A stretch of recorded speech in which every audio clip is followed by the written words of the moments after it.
Assalamualaikum warahmatullahi wabarakatuh. Halo adik-adik mahasiswa, apa kabarnya? Semoga semua selalu dalam keadaan sehat dan juga berbahagia. Hari ini kita akan membahas materi liabilitas, khususnya adalah liabilitas jangka pendek. Ya, jadi liabilitas itu dahulunya gitu ya, sebelumnya dikenal dengan istilah kewajiban atau utang. Nah, berdasarkan PSAK 57, liabilitas adalah kewajiban kini entitas yang timbul dari peristiwa masa lalu yang penyelesaiannya diperkirakan mengakibatkan pengeluaran sumber daya entitas. Jadi jelas ya bahwa yang namanya liabilitas itu adalah kewajiban sekarang. Timbulnya kewajiban itu akibat dari peristiwa masa lalu, misalnya karena perusahaan membeli gedung gitu ya, atau perusahaan membeli barang kepada vendor gitu ya. Nah, tentu pelunasannya dari hutang tersebut, dari kewajiban tersebut akan mengakibatkan pengeluaran sumber daya entitas, akan mengakibatkan aset yang keluar gitu ya. Jadi kalau misalnya perusahaan membeli barang dagang kepada vendor secara kredit, nah tentu pelunasannya itu akan mengakibatkan kas keluar perusahaan gitu ya. Nah, hari ini yang akan kita bahas fokusnya adalah liabilitas jangka pendek. Jadi menurut PSAK 1 tentang penyajian laporan keuangan, liabilitas ini dapat diklasifikasikan sebagai liabilitas jangka pendek jika memenuhi salah satu dari keempat kriteria berikut ini. Yang pertama adalah perusahaan memperkirakan akan menyelesaikan liabilitas tersebut dalam 1 tahun atau siklus operasi normalnya. Jadi kalau perusahaan mengestimasi bahwa dapat dilunasi nih dalam jangka waktu 1 tahun, maka bisa masuk ke dalam liabilitas jangka pendek. Atau misalnya perusahaan memperkirakan bahwa hutang tersebut dapat dilunasi dalam siklus operasi gitu ya. Siklus operasi itu apa sih? Siklus operasi adalah kalau pada perusahaan dagang ya. Jadi siklus operasi ini adalah jangka waktu dari perusahaan untuk membeli barang, menjual dan menerima kas dari pelanggan. Jadi tentu yang namanya siklus operasi ini bisa lebih dari 12 bulan gitu ya. Tapi kalau misalnya liabilitasnya itu diperkirakan dapat terselesaikan dalam kurun waktu dengan jangka waktu siklus operasi gitu ya, maka bisa masuk ke dalam liabilitas jangka pendek. Jadi mana yang lebih lama aja. Kalau misalnya siklus operasinya 13 bulan gitu ya, meskipun lebih dari 1 tahun, ya bisa masuk ke dalam liabilitas jangka pendek, dapat diklasifikasikan ke dalam liabilitas jangka pendek begitu. Kemudian yang kedua adalah perusahaan memiliki liabilitas tersebut untuk tujuan diperdagangkan, misalnya instrumen derivatif gitu ya. Kemudian yang ketiga, liabilitas tersebut jatuh tempo untuk diselesaikan dalam jangka waktu 12 bulan setelah periode pelaporan. Jadi liabilitas tersebut dapat dilunasi setelah periode pelaporan. Kemudian, entitas tidak memiliki hak tanpa syarat untuk menunda penyelesaian liabilitas selama sekurang-kurangnya 12 bulan setelah periode pelaporan. Jadi, entitas tidak bisa mempunyai hak atau opsi untuk menunda pembayaran. Jadi, wajib dilunasi gitu ya. Nah, sekarang kita bahas jenis dari liabilitas jangka pendek. Beberapa di antaranya sudah pasti kalian tidak asing ya dengan istilahnya. Jadi yang pertama ada account payable atau utang dagang. Jadi kalian tahu bahwa utang dagang ini timbul dari transaksi pembelian secara kredit ya yang dilakukan oleh perusahaan, baik itu pada perusahaan jasa maupun perusahaan dagang. Kemudian yang kedua adalah utang wesel atau notes payable. Yang ketiga adalah current maturities of long-term debts, jadi bagian liabilitas jangka panjang yang jatuh tempo dalam waktu 1 tahun. Jadi kalau misalnya kalian punya cicilan 5 tahun, misal cicilan motor 5 tahun, nah itu cicilan motor yang tahun pertama itu masuk ke dalam liabilitas jangka pendek gitu ya, karena kan dilunasinya itu dalam kurun waktu 1 tahun begitu. Nanti akan dibahas lebih lanjut ya. Kemudian ada short term obligation expected to be refinanced, jadi kewajiban jangka pendek diekspektasikan untuk didanai.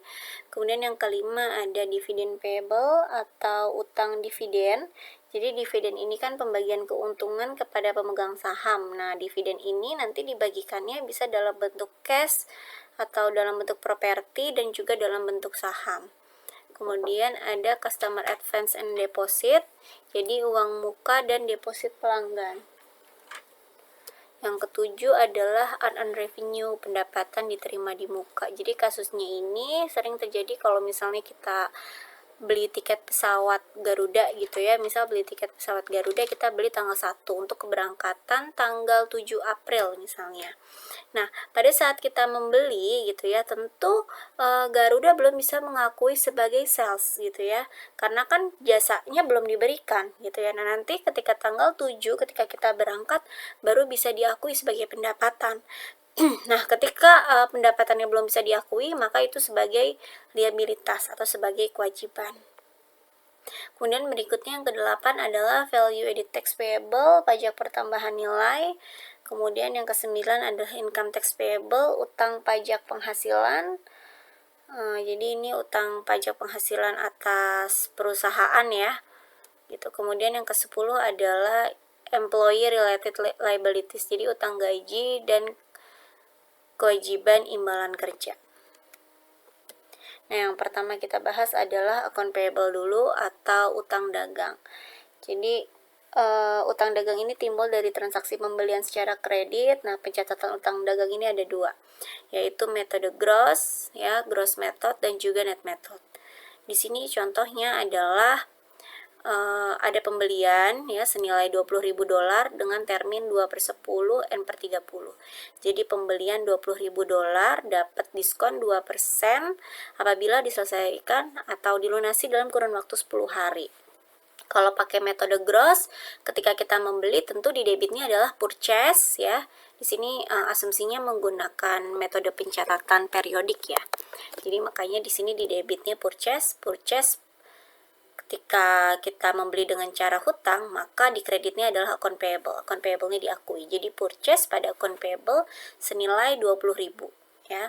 Kemudian ketika dengan metode net sama jurnalnya, ketika ada pembelian purchase pada AP ya, namun nilainya adalah nilai termasuk diskon gitu ya. Padahal kan kita belum tahu ya apakah kita akan melunasi dalam kurun waktu 10 hari atau enggak gitu ya. Tapi tetap di sini dicatatnya dengan nominalnya adalah nominal diskon ya setelah dikurangi dengan diskon.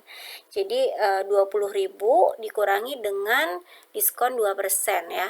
20.000 kali 2% adalah 400, jadi 20.000 dikurangi 400, 19.600. Nah, kemudian di sini transaksi yang kedua adalah kemudian pembelian tadi yang seharga 20.000, 15.000-nya ini dibayar dengan periode diskon. Ya, paid within discount period. Jadi yang 15.000 dibayar dengan periode diskon, maka ketika membayar yang 15.000, maka kalau pakai metode gross ya, terdebit utangnya ya, terdebit utangnya account payable di debit 15.000. Ada diskon ya, purchase diskon kita akui di sini di kredit 300, dari mana 15.000 dikali 2%, 300, maka utangnya 15.000, ada diskon 300, maka cash yang kita bayar adalah 14.700 ya. Jadi jurnalnya adalah account payable pada purchase diskon dan pada cash ya.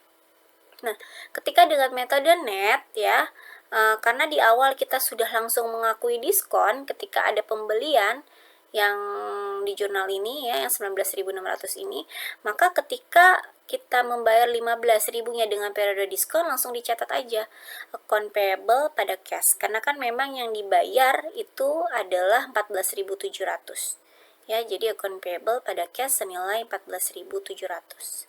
Nah, kemudian sisanya yang 5.000 dibayar setelah periode diskon. Jadi yang 5.000 ini nggak dapat diskon karena bayarnya melewati jangka waktu 10 hari. Jadi jurnalnya kalau metode gross ya sesuai aja, account payable pada cash senilai 5.000 yang memang dibayarkan ya. Kalau pakai metode net, account payable 4.900. Kenapa account payable-nya 4.900?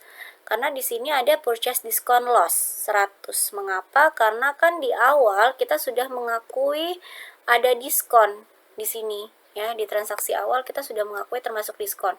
Jadi ketika ada pembayaran yang lewat periode diskon tidak mendapat diskon, maka kita membuat akun baru, yaitu purchase discount loss senilai 100, maka cashnya tetap kita bayar adalah 5.000. Seperti itu ya. Itu adalah pencatatan utang dagang perbandingan dengan metode gross method dan metode net. Gitu ya. Kalau gross method di awal pembelian tidak diakui diskonnya, ya, diakuinya ketika memang ada pembayaran semasa diskon. Tapi kalau metode net, ya, dicatatnya diakuinya bersih gitu ya, termasuk diskonnya, walaupun meskipun memang kita belum tahu apakah kita bayarnya nanti dalam periode diskon ataupun tidak gitu ya. Nah, kemudian berikutnya adalah kita membahas notes payable atau istilahnya utang wesel atau juga wesel bayar. Jadi wesel bayar itu apa sih? Wesel bayar adalah perjanjian tertulis untuk membayarkan sejumlah uang tertentu pada suatu waktu tertentu atau sesuai dengan kesepakatan bersama. Jadi wesel bayar ini perjanjian tertulis ya. Kemarin kita belajar wesel bayar. Jadi wesel bayar ini bisa terbit karena perusahaan menerbitkan yang namanya promissory note ya. Jadi timbul akibat adanya transaksi pembelian, pembiayaan dan transaksi lainnya. Jadi kalau kemarin contohnya misal ada account payable gitu ya, account payable, ada hutang dagang dengan periode jatuh temponya 30 hari. Tapi ternyata perusahaan tidak bisa melunasi dalam jangka waktu 30 hari. Nah, si konsumen tersebut gitu ya, ingin butuh waktu tambahan gitu ya. Nah, kalau butuh waktu tambahan biasanya perusahaan tersebut, si konsumen tersebut menerbitkan yang namanya notes payable gitu ya. Nah, yang namanya notes payable ini bisa berbunga dan juga tanpa bunga. Jadi interest bearing ya atau zero interest bearing note gitu. Nah, contohnya adalah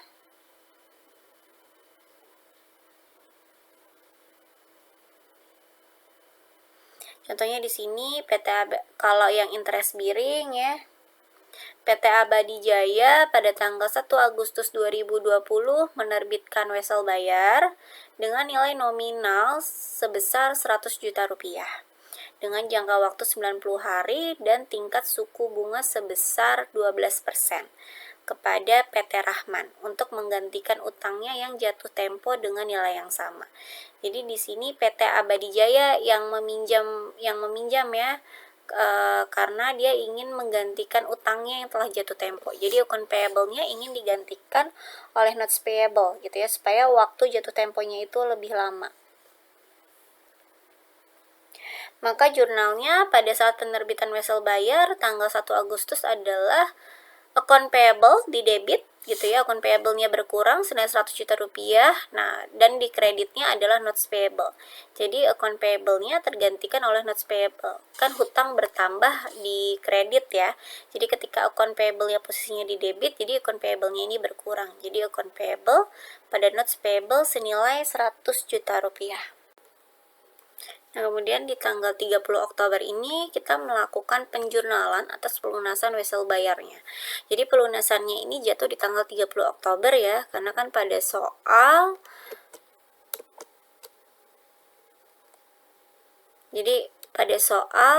penerbitannya tanggal 1 Agustus, jangka waktu jatuh temponya adalah 90 hari. Jadi 1 Agustus 90 harinya itu jatuh di 30 Oktober.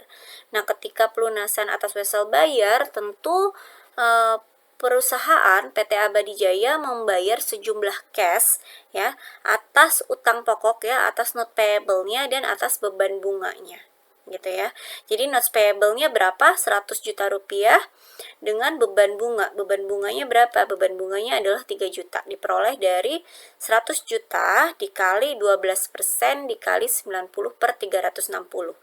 Ini pembaginya 360 aja ya, jangan dibuat bulanan gitu. Jadi kalau misalnya informasi jangka waktunya adalah dalam bulan, misal 3 bulan, maka nanti pembaginya adalah 3/12. Tapi karena di sini harian ya, jadi tidak perlu dikonversi dalam jumlah bulan, tinggal dibagi saja supaya lebih tepat hitungannya, tinggal dibagi saja 90 per 360 seperti itu. Jadi di sini ketika pelunasan wesel bayar, jurnalnya adalah notes payable, interest expense pada cash gitu ya.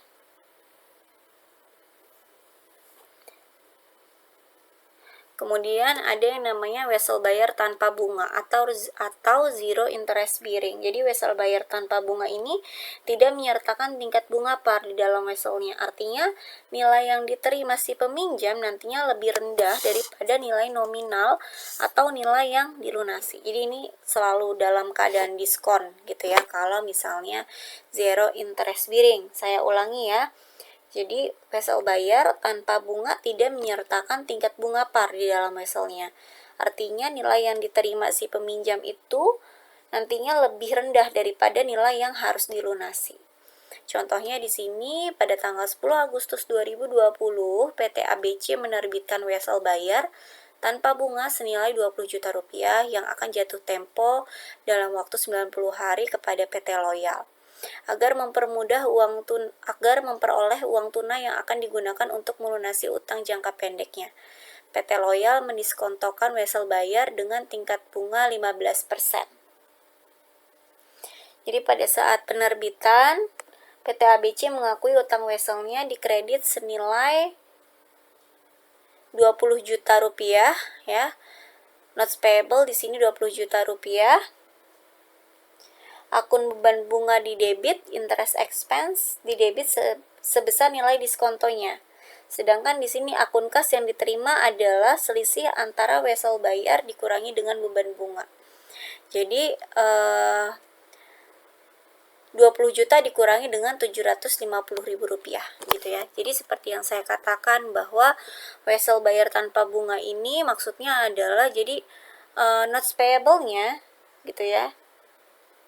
Nilai yang diterima si peminjam ini nanti lebih rendah daripada nilai nominal yang harus dilunasi. Jadi dia minjem 20 juta gitu ya, tapi nanti cash yang diterima itu lebih rendah. Kenapa? Karena nanti akan dikurangi dengan interest expense-nya. Gitu ya. Cara menghitung interest expense gimana? 20 juta dikali 15% dikali 90 per 360 diperoleh 950.000. Gitu ya. Kemudian pada saat pelunasan, nilai yang dibayar sesuai dengan nominal yang dipinjam PT ABC. Jurnalnya adalah notes payable di debit ya pada cash senilai 20 juta rupiah.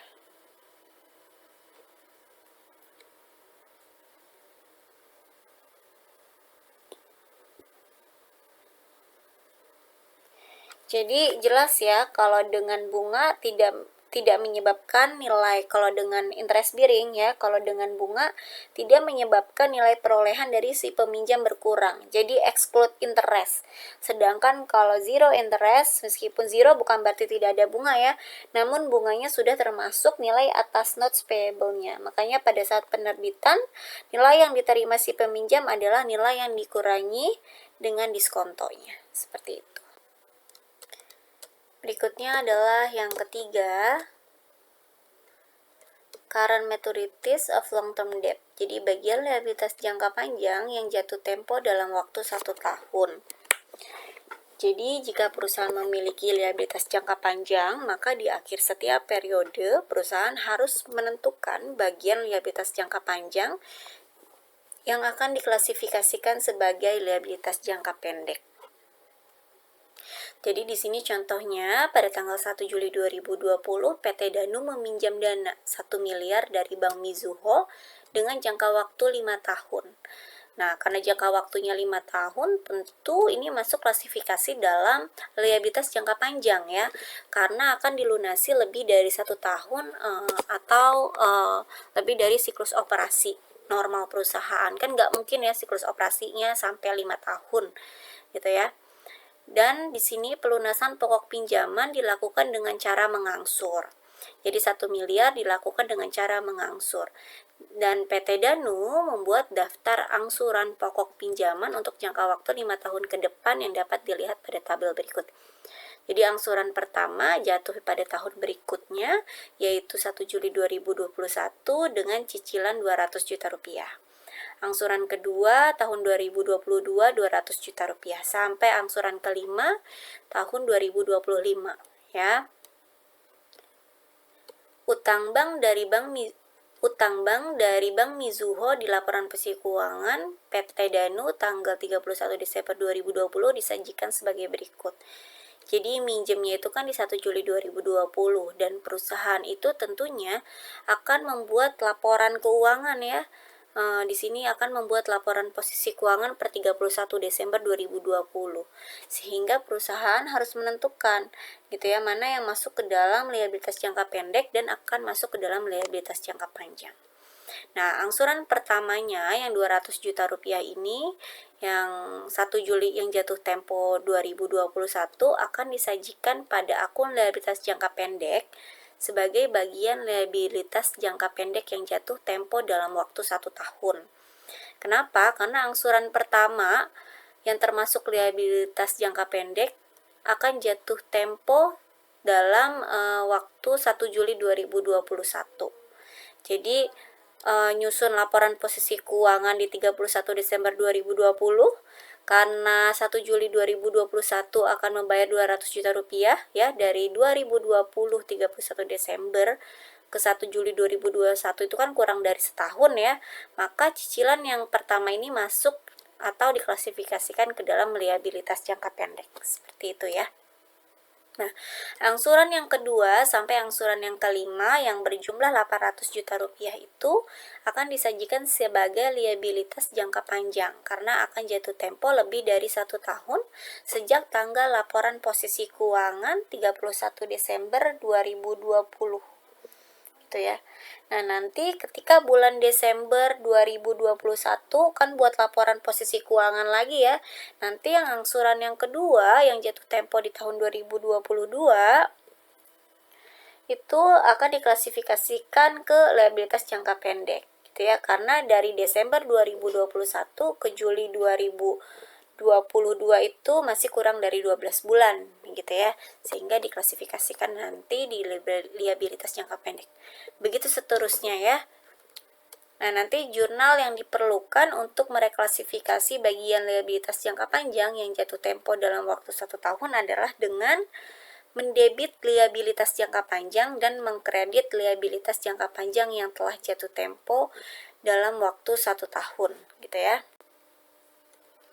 Kita lihat contoh soalnya, ilustrasi soal.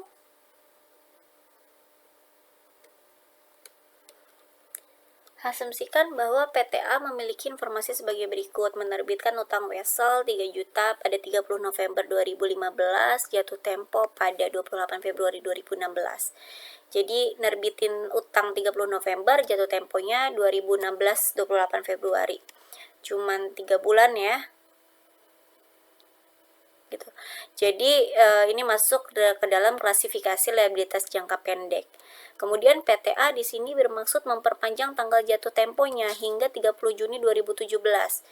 Jadi yang awalnya 2016 gitu ya, diselesaikannya Februari 2016, bermaksud untuk memperpanjang gitu ya. Nah, kalau kita lihat di sini pada informasi soal, kesepakatan memperpanjang pendanaannya ini selesai pada tanggal 15 Januari 2016. Kemudian kan di 31 Desember 2015 ini kan akan tutup buku ya. 31 Desember ini tanggal tutup buku, sehingga dalam kasus ini tidak boleh liabilitas tersebut diklasifikasikan ke dalam liabilitas jangka panjang gitu ya. Jadi di sini ada penjelasannya ya, dalam kasus seperti ini PTA harus mengklasifikasikannya utang wesel tersebut sebagai liabilitas jangka pendek. Kenapa? Karena kesepakatan dengan kreditur untuk memperpanjang utang weselnya didapatkan setelah tanggal neraca. Jadi tutup bukunya 31 Desember, tapi proses kesepakatannya itu baru selesai di 15 Januari gitu ya. Sehingga ini lewat dari tanggal tutup buku, sehingga tidak diizinkan gitu ya untuk mengubah yang tadinya liabilitas jangka pendek ke liabilitas jangka panjang. Tapi kalau misalnya si PTA berhasil mendapatkan kesepakatan dengan kreditur sebelum tanggal neraca, sebelum tanggal 31 Desember 2015, maka utang tersebut dapat dikategorikan sebagai liabilitas jangka panjang seperti itu. Kemudian berikutnya adalah dividen payable atau utang dividen. Jadi utang dividen ini muncul akibat adanya janji kepada pemegang saham untuk memberikan dividen. Utang dividen dapat berupa kas, properti, ataupun saham. Nah, liabilitas ini harus diakui pada saat pengumuman dividen. Nah, perusahaan biasanya mengklasifikasikan utang dividen sebagai liabilitas jangka pendek karena akan dibayarkan dalam waktu dekat, biasanya dalam kurun waktu 3 bulan. Oh ya, tadi sudah dijelaskan ya di awal bahwa yang dimaksud dengan dividen adalah pembagian keuntungan perusahaan pada periode tertentu kepada pemegang saham. Nah, di sini tadi dikatakan bahwa utang dividen itu bisa berupa kas. Jadi, kepada pemegang saham gitu ya, kita bisa membagikan dividen dalam bentuk kas, properti ataupun saham. Nah, di sini ada contohnya. Yang pertama adalah cash dividend gitu ya. Jadi membagikan keuntungan perusahaan dalam bentuk kas gitu ya. Dan yang kedua di sini ada contohnya membagikan dividen dalam bentuk saham gitu ya. Kita bahas dulu yang pertama. PT Nitsu Indonesia mengumumkan pembagian dividen kas kepada pemegang saham tanggal 5 Maret 2021 senilai 2 miliar rupiah. Pencatatan atas pembagian dividen dilakukan pada tanggal 10 Maret 2021. Pembayaran dilakukan pada tanggal 25 Maret. Jadi kalau kita lihat pada soal, di sini ada 3 tanggal penting. Ya, yang pertama adalah mengumumkannya tanggal 5 Maret. Ketika tanggal pengumuman, maka jurnalnya adalah tadi di sini ketika ada pengumuman maka timbul kewajiban ya. Jadi di sini ada tulisan ya, liabilitas harus diakui pada saat pengumuman dividen. Maka di sini jurnalnya adalah cash dividends pada dividen payable. Ya, cukup sederhana jurnalnya cash dividend pada dividen payable. Nah, kemudian tanggal penting berikutnya adalah tanggal 10 Maret 2021, yaitu tanggal pencatatan. Jadi pencatatan ini maksudnya adalah, jadi kan setelah pengumuman perusahaan membagikan dividen senilai 2 miliar, maka akan ada rilis tuh. Laporan pemegang saham A misalnya dapat berapa cash dividennya, pemegang saham B dapat berapa cash dividennya. Nah, itu tidak perlu dilakukan penjurnalan ya, karena itu hanya bersifat arsip perusahaan, hanya bersifat list aja gitu ya. Pemegang saham A dapat berapa, pemegang saham B dapat berapa, sehingga tidak perlu dijurnal gitu. Nah, yang perlu di jurnal berikutnya adalah ketika perusahaan melakukan pembayaran dividennya. Ketika melakukan pembayaran dividennya, tentu utang dividennya berkurang. Ya, yang pertama pada saat pengumuman kan dividen payable-nya timbul, diakui ya. Maka pada saat pembayaran dividen payable-nya terdebit. Dividen payable pada cash ya senilai 2 miliar rupiah. Seperti itu. Berikutnya adalah yang keenam, ada customer advance and deposit atau uang muka dan deposit pelanggan. Jadi customer advance ini maksudnya seperti DP ya. Kalau customer deposit itu ya uang dari pelanggan ke vendor yang akan di-refund. Jadi dibalikin lagi. Contohnya misal kayak kita nyewa apartemen, kan biasanya kita perlu deposit dulu buat uang jaminan kalau misalnya ada kerusakan dan sebagainya. Nah, di sini sudah ada contoh soalnya. PT JAC menyewa gedung selama 5 tahun ke PT Intiland Tower senilai 500 juta rupiah.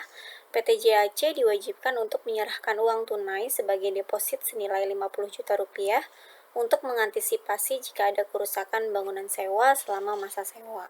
Nah, maka di sini jurnalnya PT Intiland ketika PT JAC membayar adalah, maka jurnalnya pada saat PT JAC membayar kepada PT Intiland adalah tentu menerima cash senilai 550 juta rupiah. Atas apa? Atas customer deposit senilai 50 juta rupiah dan unearned rent revenue senilai 500 juta rupiah.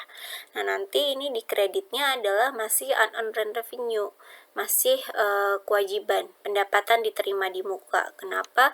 Karena kan masa sewanya 5 tahun gitu ya. Masih 5 tahun ke depan belum berjalan gitu ya, sehingga belum diakui salesnya, sehingga di sini di kreditnya adalah unearned rent revenue.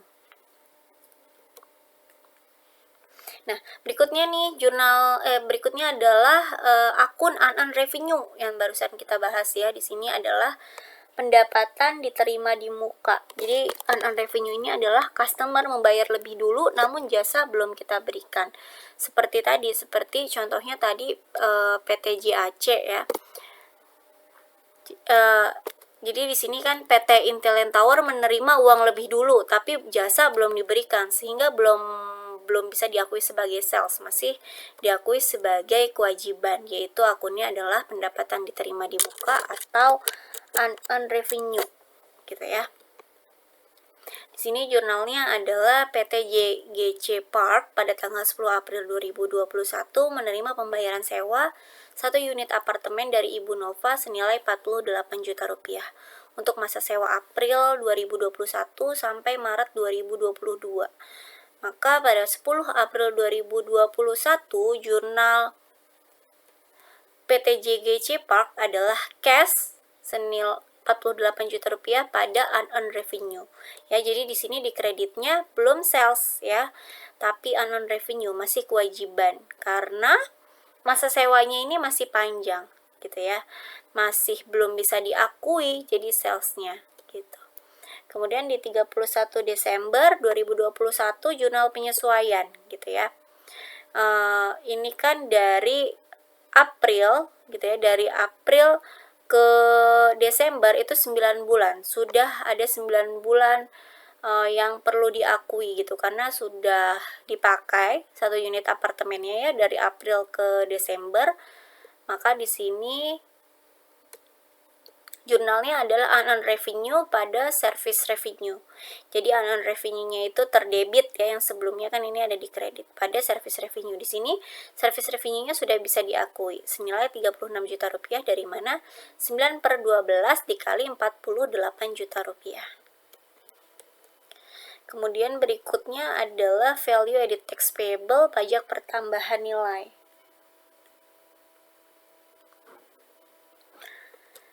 Tentu kalian udah nggak asing lagi ya PPN kalau kalian beli makanan di KFC, kalau kalian belanja di Alfamart, Indomart itu kan ada PPN-nya gitu ya. Nah, di sini contohnya adalah PT Mitra Galperti pada tanggal 10 Mei 2021 menjual pipa kepada PT Barata senilai 990.000 rupiah. Nah, 990.000 rupiah ini sudah termasuk PPN gitu ya. Jadi makanya di sini jurnalnya PT Mitra Galperti cashnya adalah 990.000 rupiah. Nah, perlu di breakdown nih, sales revenue-nya. Sales revenue-nya adalah 900.000, dari mana? Jadi 100 perhitungannya adalah 100 per 110 dikali 990 diperoleh 900.000. Nah, PPN bahasa Inggrisnya adalah VAT out ya, value added tax.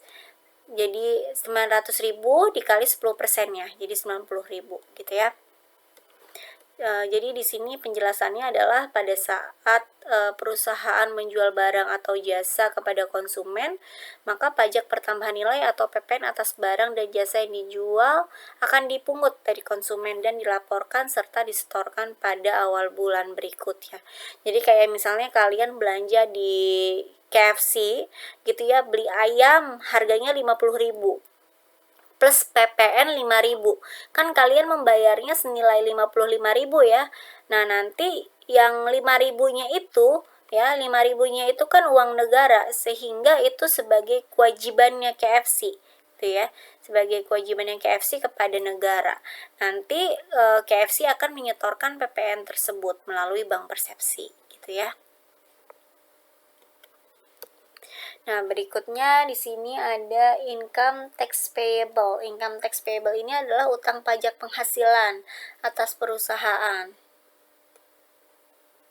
Jadi kalau kita menyusun laporan laba rugi, nanti mulai dari penjualan, beban pokok penjualan, laba kotor, sampai ke laba sebelum pajak penghasilan. Nah, nanti ada pajak penghasilan sebagai pengurang dari laba sebelum pajak itu. Nah, itu perlu dilakukan perhitungan. Tapi sekarang kita nggak perlu ngitung-ngitung ya, yang kita perlu ketahui hanyalah sebatas jurnalnya saja. Karena nanti akan ada tarif perhitungan yang atas pajak penghasilan itu gitu ya. dan tarifnya itu sesuai dengan peredaran brutonya atau sesuai dengan tingkat penjualan dari si perusahaan tersebut. Nah, di sini contohnya adalah PT NCI, merupakan perusahaan manufaktur yang bergerak di bidang industri kimia. Pada awal April akan melaporkan SPT badan. Diketahui laba sebelum pajaknya adalah 15 miliar dengan tarif PPh badan 25%. Setelah dihitung oleh staf perusahaan, utang pajak perusahaan adalah senilai 3 miliar 750 juta rupiah, diperoleh dari 25% dikali dengan 15 miliar. Maka jurnal pengakuan hutang pajaknya adalah income tax expense ya, beban pajak penghasilan pada income tax payable senilai 3 miliar 750 juta rupiah. Jadi ketika kita mengakui hutang pajak ya, beban pada hutang gitu ya, tapi ketika dibayar hutangnya dikreditin ya, income tax payable pada bank. Tentu ketika bayar kan kreditnya adalah bank ya, senilai 3 miliar 750 juta rupiah. Nah, yang terakhir di sini adalah employee related liabilities, utang gaji dan kewajiban imbalan kerja. Jadi perusahaan tentunya dapat memiliki utang terhadap karyawan, misal utang gaji dan utang imbalan kerja jangka pendek yang belum dibayarkan kepada karyawan ketika tanggal neraca. Nah, utang ini masuk ke dalam utang jangka pendek karena biasanya akan dibayarkan oleh perusahaan pada bulan selanjutnya. Contohnya di sini misal PT Bulan membayar gaji karyawannya pada tanggal 1 tiap bulannya. Pada tanggal 31 Desember 2016, PT Bulan harus mengakui utang gaji kepada karyawannya selama bulan Desember karena karyawannya sudah bekerja selama 1 tahun. Karena karyawannya telah bekerja selama 1 bulan. Walaupun gaji akan dibayarkan 1 Januari 2017. Apabila total utang gaji sebesar 30 juta rupiah, maka jurnal pencatatan yang dibuat PT Bulan adalah sebagai berikut. Jadi pada tanggal 31 Desember 2016 ya. Jadi gini, gajian itu setiap tanggal 1 gitu ya. Nah, pada tanggal 31 Desember 2016 gitu kan sudah ada utang karena karyawan kan udah kerja ya. Nah, pembayaran utang itu tanggal 1 pembayaran gaji itu 1 Januari 2017. Jadi per 31 Desember 2016 tentu perusahaan punya utang kepada karyawan gitu ya. Tapi kan memang pembayaran gajinya di 1 Januari 2017 ya. Nah, meskipun pembayarannya di 2017, perusahaan harus tetap mengakui utangnya gitu ya. Jurnalnya adalah beban gaji pada utang gaji senilai 30 juta rupiah gitu ya per 31 Desember 2016. Nanti ketika pembayaran gaji pada tanggal 1 Januari 2017, maka jurnalnya tinggal dikreditin aja utang gajinya. Utang gaji pada kas senilai 30 juta rupiah. Seperti itu. Nah, baik teman-teman, semoga ilmunya bermanfaat hari ini.